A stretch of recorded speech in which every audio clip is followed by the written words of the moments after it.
Qué lindo que es tener a muchos compañeros, compañeras allí del otro lado para presentar los distintos temas, los distintos informes. El primero de ellos es Pablo Callejón. ¿Cómo te va, Pablo? Buenos días.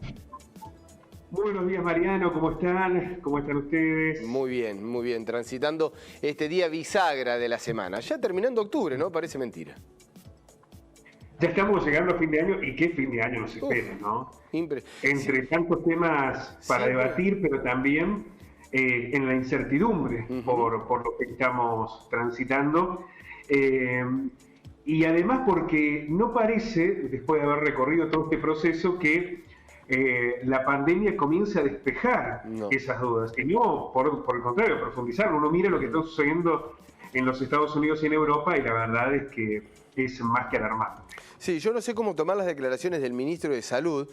A priori parecieron arriesgadas, ¿no? Por la certificación que hay en cuanto a las vacunas. Estoy hablando de esta posibilidad de empezar a vacunar antes de fin de año, la posibilidad de tener en marzo la gran parte de la población vacunada. Parecía como una situación bastante arriesgada, al menos, a lanzar esos tiempos.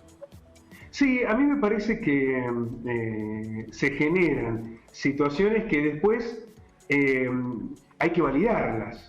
Y en la validación, sobre todo cuando se toca un tema tan sensible, si no hay una certeza absoluta, claro. Se puede caer en riesgo de la irresponsabilidad, sobre todo porque se trata del ministro de Salud, ¿no? Le puso fecha a la vacuna y eso... cuando uno observa lo que está sucediendo en el mundo, hay más bien cautela, ¿no? Es que no encontramos de dónde aferrarnos para darle crédito a esa declaración. Ojalá que tenga razón, obviamente, ojalá que se dé de esa manera. Claro, pero si no se da, sumará un reproche y otro nuevo traspié. Me parece que hay que tener mucha cautela, sobre todo en esos aspectos, ¿no? ¿Cuál es la solución a la pandemia? Uno supone la vacuna. Bueno, si le ponemos fecha a esa solución, estamos dando Se genera una expectativa grande, importante. Sí, me parece que yo coincido con vos. A mí no me pareció prudente haberle puesto fecha, salvo que tengan esa certeza absoluta. Y ojalá la tengan. Pablo, ¿qué nos ha traído para hoy? Bueno, hay un debate que se está dando en el Congreso Nacional relacionado con el presupuesto. Sí. En ese debate hay expectativas para el interior, para ver de qué manera se va a distribuir los recursos, de dos aspectos que son claves. Uno, para la recuperación económica, la prioridad es la obra pública, ¿no? Se piensa que la obra pública va a ser el mentor, el principal motor, la primera maquinaria, la locomotora que nos va a llevar hacia ese esquema de recuperación, ¿no? Porque se necesita reactivar el consumo, se necesita dinamizar la economía, la obra pública aparece como central. Y otro de los aspectos está relacionado con algunas actividades en las que reina hoy la incertidumbre sobre lo que puede llegar a pasar, pero que van a necesitar del sostén del Estado. Hablamos del transporte. Bueno, aquí aparecieron dos elementos claves en la discusión de ayer. Se suma un tercero, que está vinculado con las universidades, que habían solicitado un aumento sustancial de presupuesto en relación a lo que había sido el 2019 y han encontrado alguna respuesta. Siempre aparecen como insuficientes, pero si te parece vamos a recorrer porque hubo cambios muy importantes en lo que se venía discutiendo con el presupuesto para el 2021. Entre las modificaciones pedidas por los diputados se han incluido 4.110 millones de pesos para universidades públicas a reasignar por la jefatura de gabinete. Este es un tema que ayer generó discusión. Dice el gobierno que únicamente se debería hacer a través de la jefatura de gabinete y hay otros que dicen, bueno, que no haya universidades o rectores más cercanos al gobierno que terminen beneficiándose con este aumento.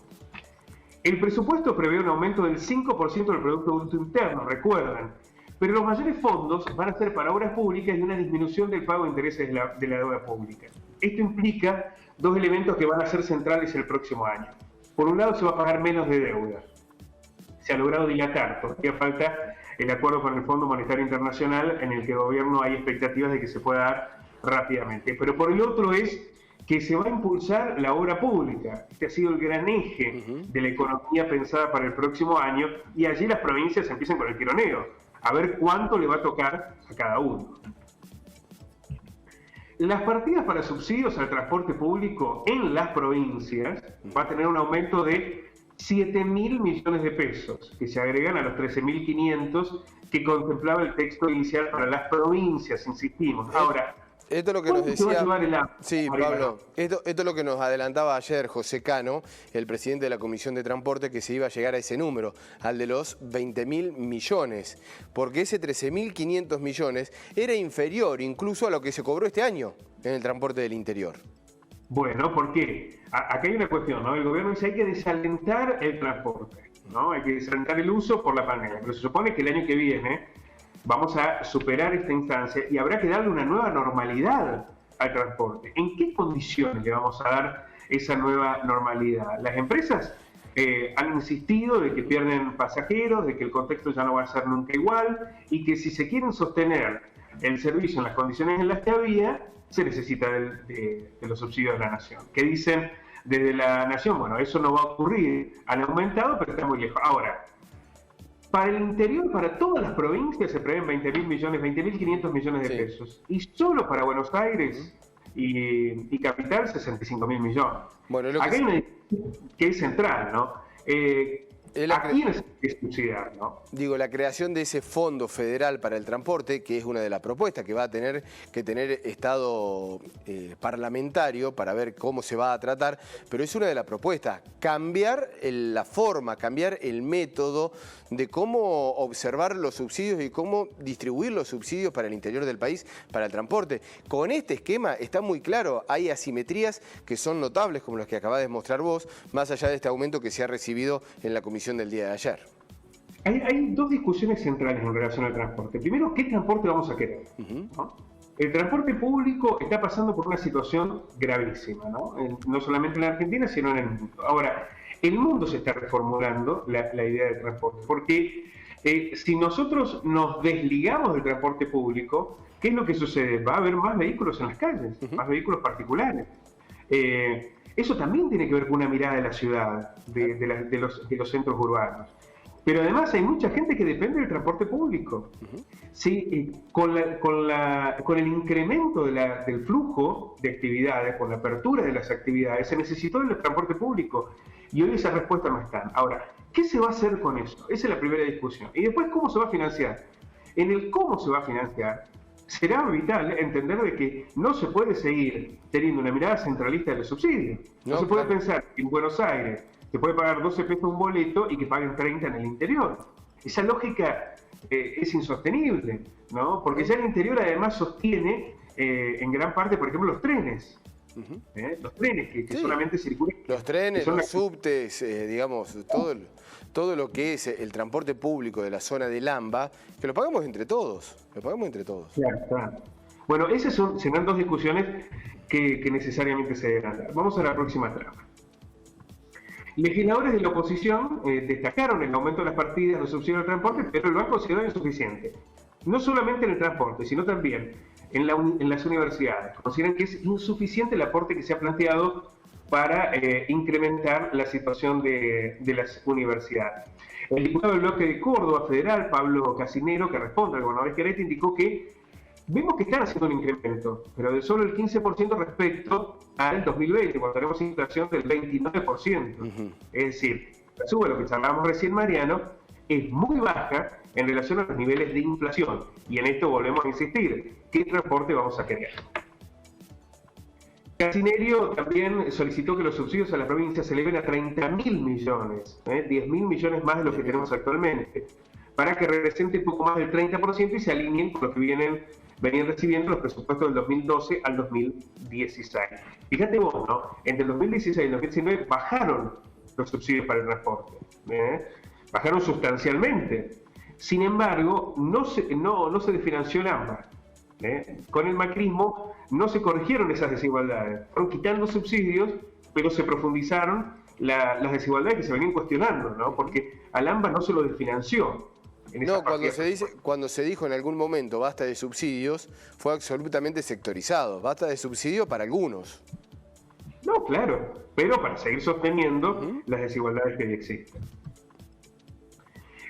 Lo que decías vos, ¿no? El diputado radical y titular de la Comisión de Transporte, José Cano, sostuvo que lo presupuestado para subsidiar el transporte es de 20.000 millones, resaltó que es insuficiente porque está debajo del índice macroeconómico, lo que adelantaba ayer en Televida del Federal. Bueno, una radiografía de discusiones que no están hoy en la portada, ¿no? Hay una discusión muy fuerte centralizada con el dólar, que es una discusión mezquina, ¿no? Que tiene intereses muy fuertes detrás.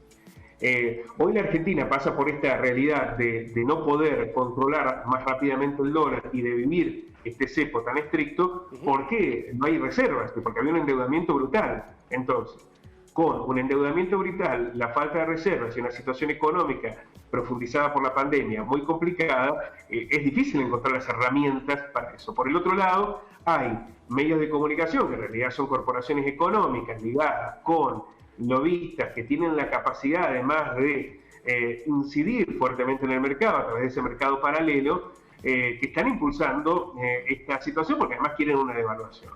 Bueno, en esa profunda lucha de poderes está hoy la discusión de lo que se denomina el Grupo Rojo, ¿no? La centralidad de los poderes económicos en la Argentina.